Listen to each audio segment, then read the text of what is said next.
I want you to imagine this balloon as your life. Okay, last week, if you were with us, I made you imagine your life as a lemon or a lime tree. And then James and his wife bought that lime tree, so now you can't make that analogy anymore because it's in their home. But today, I want you to imagine your life as this balloon, and I want you to imagine all the responsibilities that you take on through the course of your life as the air that occupies this balloon. Okay, so I'll take you through an average lifespan, or at least an observation of the lives that I have around me. When you're young, you have very little responsibilities. I think of Nico, he's 2, turning 3 this February, and he's got a few responsibilities in his life, not a lot of them, right? The first one is to have fun, right? I want my child to know that fun is something that we have in our house, and so we try to create situations for him to have fun. And now, inside of having fun, there are some responsibilities for Nico, like when we play with Legos, he's got to clean up, right? When we play, we have a song that we use for cleanup. If you're not a parent of a 2-year-old, there's a song you can sing. It's magical, right? I'll sing it for you. Clean up, everybody cleans up. Time to clean up now, right? Time to do your part. So that is Nico's responsibility along with the rest of the family. Now, Nico being 2, we realize that when he gets up, we get him engaged, we feed him, we get playing with him. And then when he gets to a certain witching hour, right, it's time to lay Nico down for a nap. It's rest. It's margin. It's like, hey, buddy, you went big in the morning. Now it's time for you to slow down a little bit in the afternoon. So we give him a nap, and that kind of releases in a small 2-year-old any of the angst or the pressure or whatever that 2-year-oldism is in him. It just gives him some rest and some relief. And that rest sounds like this. And we let some pressure, that's the sound of rest, if you didn't know that, okay? So we let rest out, and that becomes the rhythm for all kids that, at least I know, this play hard, rest hard rhythm. Now, nobody would feel the tension of a life that was represented in a balloon filled with those responsibilities, because you know there's way more margin that this life or balloon can manage. And as we get older, I transition to my son, Bravery, who's 7, turning 8 in February, and his life has a few more responsibilities, right? Bravery goes to school. He has homework every week, and that homework sometimes challenges me to my core. I realize how much I don't know, right? When I go up against my son's 2nd grade homework, I'm like, who's giving my kid this kind of like equations? And then he's got stuff like chores. He's got stuff like making sure that he plays his part in our family unit. And as you get older, for whatever reason, Bravery will experience both this great thing of learning to learn during school, but he also gets this great break time in the beginning part of his day. We all know it as recess, right? That was your king of the 4 square, right? Or tether ball was like your game. Recess is where kids who are older go to just exhale. And as you grow older, you exit elementary school, you go into high school, and man, we pile the pressure and we pile responsibility on. You take on things like honors classes. I don't know why I did that when I was in high school. I was not smart enough. You take on things like maybe a part-time job, maybe a relationship, or 5. You have the added weight of your place in your community, right? You bail your friends out from stupid things they're doing, or maybe you're the stupid friend that gets bailed out, right?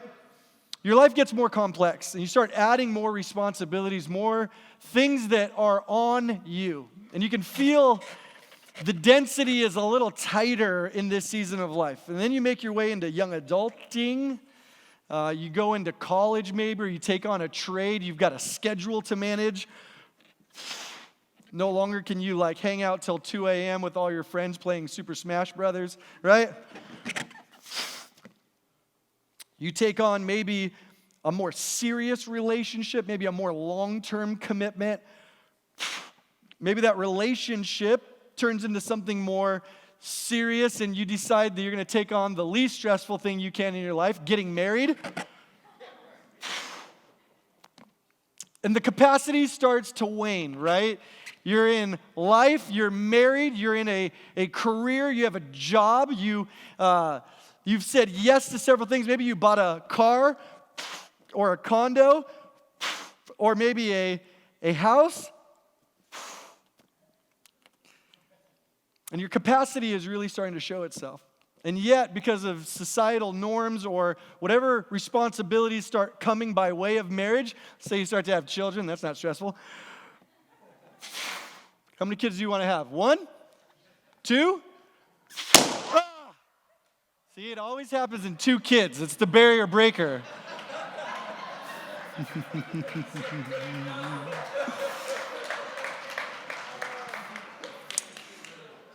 I didn't even get to your children's responsibilities, your marriage's expectations, the savings, the preparation for life once your family is full. The reality is, I think our culture has tuned us to be people who rest less.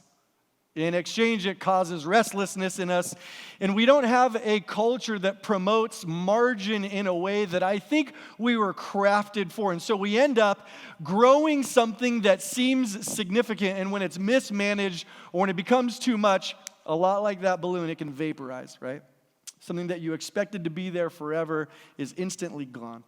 And some of us in the worst versions of ourselves can go running from something that we've welcomed in one season and now seems too unbearable in the next. And so, as we've made our way through this idea of Life Plus, my hope is that this conversation around the idea of margin is going to be one that serves you well. Now, here's the deal.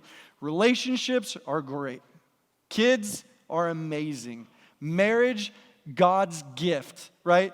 But I think when they're mismanaged in our humanity, I think that we start to feel a pressure I don't think God ever designed us to feel. In fact, I know it to be true, and I'm going to get, by the end of this conversation, down to a promise that Jesus made for anybody willing to accept it. But I do think there's some very clinical proof that we exist in a culture that is too demanded of, too pressed, and too stress to really live in the fullness I think that God designed us for. So I've got a couple of questions and a couple of statements, but I want to begin with the verse that we've outlined for the theme of our entire series, John 10:10. We've read it before. I'm going to read it every single week so that it's ingrained in your mind that Jesus declares of himself, I've come to give you everything in abundance, more than you expect, life in its fullness until you overflow. Now, overflow and explode are not the same thing, right? Jesus does not want this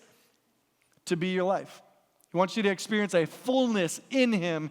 If you were with us last week, we talked about choosing joy and how joy only comes when you tether yourself into Jesus by way of the visual of a lime tree or a disconnected palm branch. You remember that conversation? If you weren't with us, you can go onto our app or you can go onto our Facebook and look at that message from last week because it tethers into this. But I think the definition that we're going to go after when we talk about the idea of margin can be summed up like this. It comes from Pastor Andy Stanley, and it's defined as margin being the space between my current load or my current responsibilities and my limits. Margin is the space that exists between my current responsibilities and what I discover as my limits. Now, I believe we are a culture obsessed with limits. That's why the Eagles gave us, right? Take it to the limit, right? So, the Eagles, right? That's the Eagles. Eagles, right? Yes, okay, just making sure. I'm like, I don't want to preach a false gospel. Okay, so we're obsessed with taking things to the limit, right? Actually, I think that we are in a culture that shames limits. We are limit shamers. And the reason why this is proofed is you only have to look as far as your cell phone contract, right, to understand how we obsess over limits, right? We're offered unlimited minutes. unlimited talk time, unlimited data. We're offered unlimited messaging. Does anybody remember a season in your cell phone history when the reality of nights and weekends were like a thing? Do you remember that? Most of the people who remember nights and weekends were dating in that season because you'd be like, babe, I want to talk, but after 7, right? Like, it's going to go long, and, like, I can't afford it at 4 o'clock, but I love you, but after 7, right? That was the reason why you said that, is because you had unlimited talk time from 7 p.m. to, I don't know what ungodly hour. They flipped the switch back on. Do you know that text messages used to be charged per message? Did you know that? Does anybody remember what the cost was per message sent? Anybody? 10 cents a message, right? Some of us would be bankrupt today under that same Old Testament tech law, right? And the reason why you don't exist in that 10 cents per message era is because God has grace on your life. He knows that you would be bankrupt, right? They used to charge you, did you know, they called it a multimedia message. If you sent a message with a picture, it was like 59, some accounts were 79 cents a message. So when you're like me, you're like, babe, is it this one or this one? Boom, $1.50, $1.50 out of your pocket like that, right? There have been companies that have tried to make a fortune out of offering unlimited options, and it's actually done near bankrupted some of them, and for others, it's totally wiped them out. I don't know if you guys know this, but in the late 70s, American Airlines was in a position as a company, they needed a huge cash injection. They were about to hit like dire bankruptcy, and they offered this unlimited lifetime first-class ticket to the general public. You could buy for the median price of $200,000 a lifetime first-class unlimited flights ticket. Now, somebody, I was talking about this conversation in the first service, 8 a.m., and I saw a couple while I was talking about this. They were like doing math on their program, and they were like, I think we should do this. And then I was like, that's awesome. It's no longer available. The reason why is because one gentleman by the name of Steve Rothstein, he bought that $200,000 ticket, and he convinced American Airlines to sell him a $150,000 companion pass with the same unlimited options, first class, as many times as you want, to any destination they fly. And that pass, he took advantage of all the way up until 2008 when American Airlines revoked that ticket. And they went to court over it because he thought he bought a lifetime pass.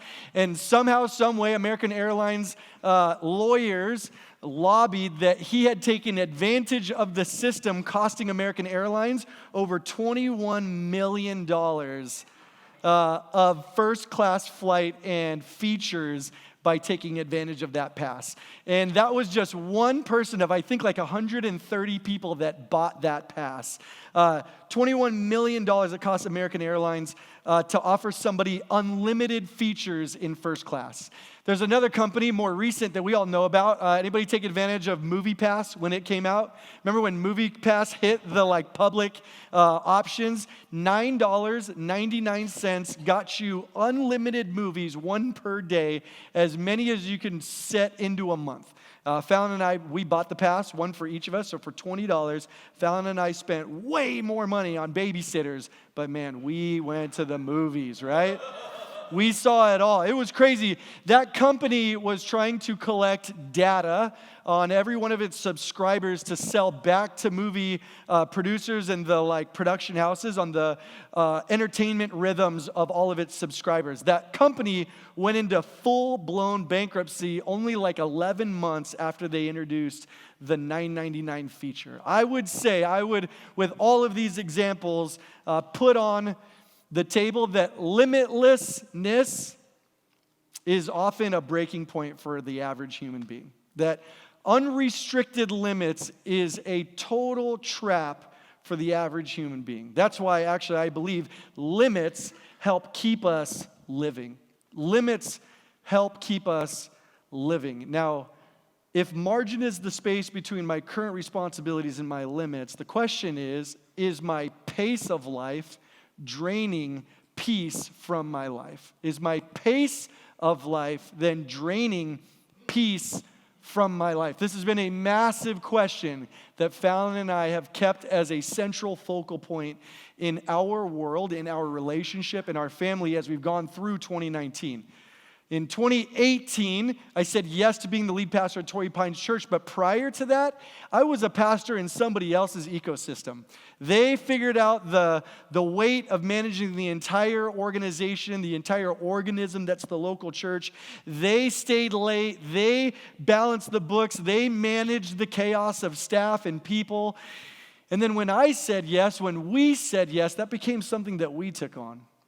And I think that we've discovered this correlation that our pace greatly affects the peace in our lives. And so we've had to build systems in our lives. I'm so graced by somebody who reminds me that peace doesn't come from managing more better, but actually pacing myself in a way that keeps me healthy for long-term outcomes. So here's what I wanted to do. I actually wanted to introduce you to an American cardiologist named Meyer Friedman, and he did some great study work on this whole topic of pace and margin.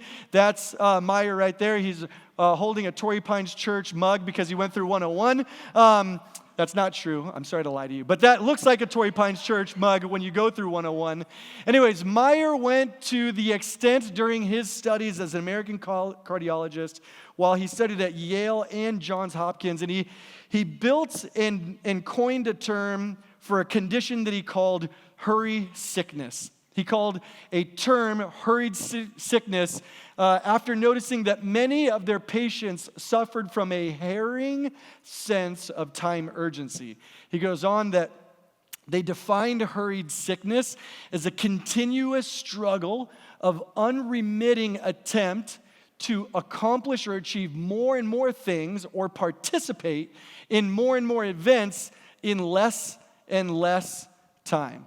Does that sound like anybody's normal 9 to 5? Yes, me too. It goes on to say that people with hurry sickness, they think fast, they talk fast, they act fast, they multitask and rush against the clock, feeling pressured to get things done and get flustered by any sign of problems. So much, in fact, that the London Business School recently found, as they dove into this topic, that 95% of the managers they studied suffer from the condition. I would argue 99.9% of people in our culture wrestle over hurry sickness. Now, there's a pastor in the Pacific Northwest who's done a great job of picking up the baton over this topic. His name is John Mark Comer. And John Mark Comer, he writes a book on this topic called The Ruthless Elimination of Hurry. It's in your notes, in your outline. You'll always have like extra resources that the pastors use as kind of the building blocks of each of our messages. And John Mark Comer unpacks 7 signs of hurry sickness. Now, if you're already identifying with this topic, I cannot encourage you enough. Write down this book, get it on Amazon, get it on Audible, and introduce some great observations, some great scripture, and some great disciplines to help combat this. But I want to give you seven observations or 7 signs of hurry sickness that you may identify with. Here's what I want you to do. I want you to listen. I want you to maybe highlight or check ones that you do identify with. And I don't want you to elbow the person you're with. I don't want you to text the person you're thinking of. This is between you, me, and Jesus. Sounds good? Okay, so the first one, 7 signs of hurry sickness is irritability. Irritability would be defined as being easily frustrated, small things that set you off unexpectedly. You find yourself snappy or short-tempered or short on grace. That's irritability. The second one is restlessness. Restlessness. I'll define restlessness for myself. It's moving from, like in the grocery store, from one check line to the other because you see this one going faster, so you're like, no, not on my time, right? And you move to this one, and then Jesus in an infinite wisdom makes this line double in speed, right? And then you're like, I'm not going to change. Okay, I'm going to change right now, right? You're restless. You don't just let things unpack as they do. I'll transfer this to my time in my car. As I approach a stoplight, I count the number of cars in each lane. Do you do this? You're like, 1 semi-truck here, 4 minivans on this lane. I choose the semi-truck. Why? Why do I choose the semi-truck? Because 4, presumably parents, are in those minivans, not willing to risk speed in their children's lives. I think the semi-truck, that's a leased truck. The guy's probably mad. He doesn't care about the truck, so he's going off the line. I choose the semi-truck, right? Because it's going to get me out of the gate faster. That's restlessness. That's my own confession. All right, you're welcome. Restlessness also shows up in things like when your brains can't shut off at the end of the day, right? That you carry something with you that when it's time to allow your body to naturally unwind, there's something that won't let you, right? There are tons of supplements we've been introduced to as a culture to help us deal with restlessness, but at the end of the day, it's something that holds on to you and does not allow you to slow down, or it doesn't permit you the ability to just wait your turn. The next one is workaholism. Workaholism is when you feel like work is never actually finished or there's no real break point, that you, despite needing to go home or call it a day, have one more meeting, you craft one more email, you say yes to one more late night, maybe you agree to one more 7-day stretch. I used to have a supervisor who we would work the same day, we would show up at the same time, and I would say goodbye to him, and he would crack open 2 Monsters, and then he would deal with email all night long until the next day when I saw him, he'd still be at his desk finishing his inbox list. Nobody should be that busy. And yet, I understand what it means to be an employer, even more so this year than ever before. There is an expectation in seasons when we have to dig in and go hard, right? For us here, it's Easter and it's Christmas. It's Sundays are often 10, 12, 13-hour days for those who work this day to prepare for the number of people coming to hear the good news. And while I'm all for leaning in and rolling up your sleeves and going hard, I do understand what it looks like to dive into work as an excuse not to deal with the things that are standing in front of you life-wise. The next one, which I think leads to, from workaholism, you find yourself easily in emotional numbness. Emotional numbness is where you no longer experience the joy of something good or maybe the disappointment of something that came unexpectedly. Your empathy is off. You no longer get excited about things that once did. You're just gray. In my own life, I'll describe it this way. I identify it when Fallon and I have a trip on the books that's coming our way. Fallon, as a way of queuing me up to say, hey, are you shifting your mind in preparation for this time that we're going to have away? Are you getting excited about the trip we're going to take? You know how I often find myself responding to her? I say, I don't even have time to think about the excitement that's going to come with this trip. In all honesty, I typically won't really even think about what's ahead of me until I'm clicking the seatbelt on the flight or I'm filling the gas tank up to where we're going to go. I've actually allowed myself to sit inside of that emotional numbness, not anticipating the good things coming my way. The next one is neglect of health. I think we all experience this in one way, shape, or form. When we're overloaded, the first thing that we typically sacrifice is self-health, right? We give up sleep, we pick up worse eating habits, we sacrifice hobbies or things that bring us joy or perspective or fill our tank up. I love surfing. When I get overloaded, the first thing I ditch is going surfing with John. Right? John is usually my guy who's like, hey, we're busy. We need to get out. And I usually will say, if I'm too busy, I can't do the thing that brings us joy. I've got to commit to finishing the tasks in front of me. I let busyness, the hurry sickness take priority. And if I was being super transparent, I oftentimes find myself drinking more coffee, taking more energy supplements, eating fast food, understanding that I have a slower metabolism, and it builds more chaos. Like if you cut my veins, black coffee would pour out of me, right? As I'm prepping from one thing to the next, it's all black coffee, very little half and half, maybe a little honey. the health neglect is probably the one that pays the most toll on our bodies. The one that pays a heavy toll on our minds is this next one, escapist behaviors. That's identified as coping, whether it's overeating or over drinking or over sleeping. It's what happens when we binge watch like 5 episodes on something and we don't realize that we're like half a season in, is because we're accepting something mindlessly that your brain has to do little work just to pass time. The generation at hand actually does it here more than their television. They just lock into somebody's social media feed and they scroll and they scroll and they scroll and they scroll and they scroll. I did this. I caught myself here when I first started. The weight of dealing with several hundred people, delivering content, being present for a team. As I finished my day, I would sense myself doing this escapist behavior. I'd come home, I'd lay on the couch, and I would just dive in aimlessly. My children, unaware of what I was wrestling with, come flooding into my life, expecting the same engaging dad, and I would meet them with shortness. I'd meet them with a lack of attention. I'd meet them with a passive, like, I'll be there in a minute. And I realized that I operated inside of this escapist behavior. Actually, I would say most people will define escapist behavior as, this is how I unwind. Whatever that is for you, it's escapist behavior. And then finally, slippage of spiritual practices. Slippage of spiritual practices. Sadly, this is probably for most people the first thing to go, but it's the one thing on the list that can actually keep you going in the right direction. People determine that they're too busy for church, they're too tired to make it to a thing, there's not enough time to commit to a community, or they determine that their schedule is too full in this season to really connect. Now, if I put all 7 of these on the list, I'm going to go for some interactive time together.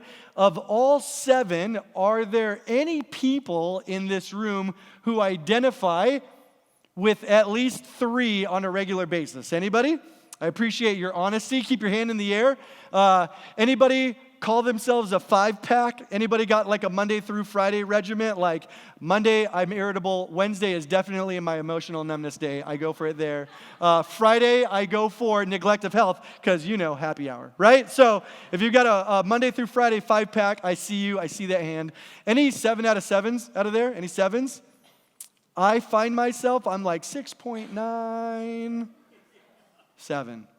Here's the deal. I don't think anybody's exempt from this, especially in our culture. Now, why does it matter? It matters because you realize that God's promise and His commandment to anybody who wants to live a life with Him is to love well. Hurriness and margin are the greatest enemies of loving well. It's actually the greatest enemy of your spirit. Dallas Willard says in a quote that I'm going to summarize, he says, the greatest enemy of your deep spiritual wellness is the willingness to adopt hurry in your life. It's a big quote. And if the commandment is from Jesus to love people well, either to love God or to love your neighbor, I can certainly measure in my own life when I'm hurried in love to my spouse, it feels cheap. When I passively make my way through our lives saying, I love you on my way out, it doesn't feel authentic. And when I approach my community and I try to love them authentically, but it's drenched in angst or stress, it feels really unhealthy. Like I'm trying to bring something that I know is not all that it could be. And so where do we find ourselves making an attempt at coming out of the mess, out of the mismanagement of our stress and our priorities? It comes in one simple promise for Jesus. And we're going to anchor here, and then I'm going to give you some homework, and we're going to call it a day. Jesus promises us something really grand in one invitation that comes from Matthew 11. And I want you to hear it, and I want you to dissect it with me. Jesus says, "Come to me, all who are weary and burdened." If you suffer from any of the 7, weary and burden is on your checklist. He says, I'll give you rest if you come to me. Now, take my yoke upon you and learn from me, for I'm gentle and humble in heart, and you'll find rest for your soul. He says, For my yoke is easy and my burden is light. Now, here's what I want you to do. I want you to circle two things. I want you to circle come to me, and I want you to circle learn from me. Here's what Jesus' proposal is, just so you understand what it is. It's not invite him to your chaos party. It's not add him to your overextended life. It's Jesus saying, I need you to take steps towards me. I need you to understand that I am different from you. I have a pace that's different from you. And if you're feeling overextended and underwater in the pace you've built for you, I want you to taste the pace that I've always been. And he says this thing, my yoke upon you. He says, take my yoke upon you. That's a farming tool. I have a picture for you here. It tethers two animals together for two specific purposes. The first purpose for a yoke is to keep pace. And so that the animals don't get out of pace with one another. You tether them together so that they are in unison, moving as one unit. The second purpose for this tool is to distribute weight. The second purpose is to distribute weight. So when Jesus says, take my yoke upon you, he's saying, I want you to learn how to pace with me. I want your life to image my life. I want your weight to be distributed into my capacities. This is a huge paradigm shift for lots of us because I think when we overschedule and overload, we try to add Jesus like a cherry on top, saying, I think that'll make it better. And in all actuality, Jesus is saying, you've built a life that's unsustainable, and the only way you're going to find true joy and true life is if you yoke up to me. Tether to me, my pace, my grace, my peace. It's offered to you as a single word, rest. Do you want it? So the question we have to ask ourselves, are we understanding that the invitation is to us personally to yoke, to unite, pace, and keep pace with Jesus, not invite Jesus to our pace? Huge paradigm shift, huge implication on your world and mine. And here's what I want to do. I'm going to give you a simple set of homework assignment. Yeah, it's like better than school. It's like a life improvement. In your program, there's a little card. You should have two of them in your program unless it slipped out. There's a card. The first side looks like this. It says life plus margin with these symbols.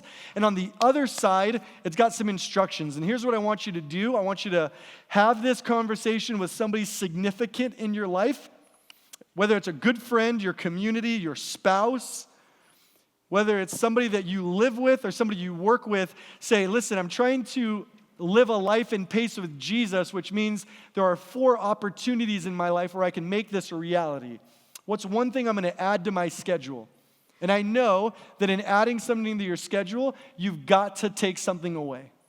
So for me, here's my answer. I want to do less scrolling of your life that comes through my Instagram account, right? I don't want to look at you. I want to look at what's right in front of me, right? I want to add to my life more significant moments with my family and my boys.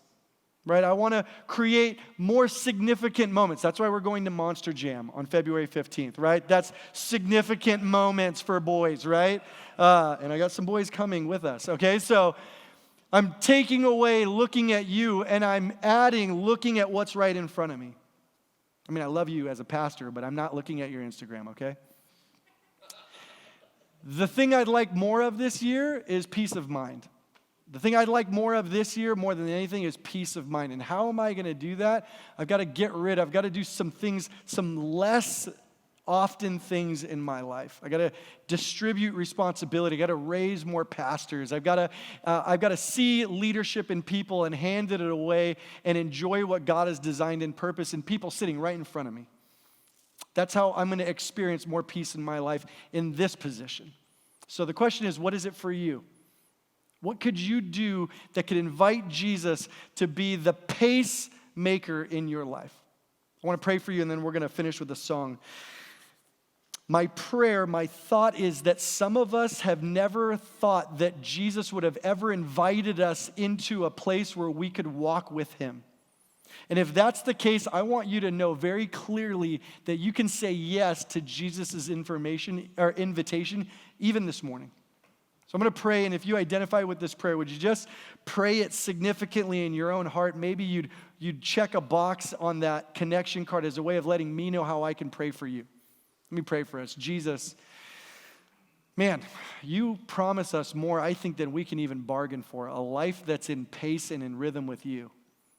I think of some of the people I respect the most, Lord, and what I would give to be in pace with them. And here you are, God of all creation, maker of heavens and earth, inviting me, flawed human Mingo, to pace with you. Jesus, I know that invitation sits to every person within earshot of this conversation. And some of us need to say yes and ditch our own pace and hitch up into yours. Jesus, if that's us this morning, would we surrender? Would we say, Jesus, life my way has not equated to the kind of life I wanted. And if your promise is peace and rest, Lord, I need you in order to discover those things. Jesus, would you accept us? Would you welcome us in if we're saying yes to you this morning, Jesus? Lord, would you meet us in this moment? In your name I pray. Amen.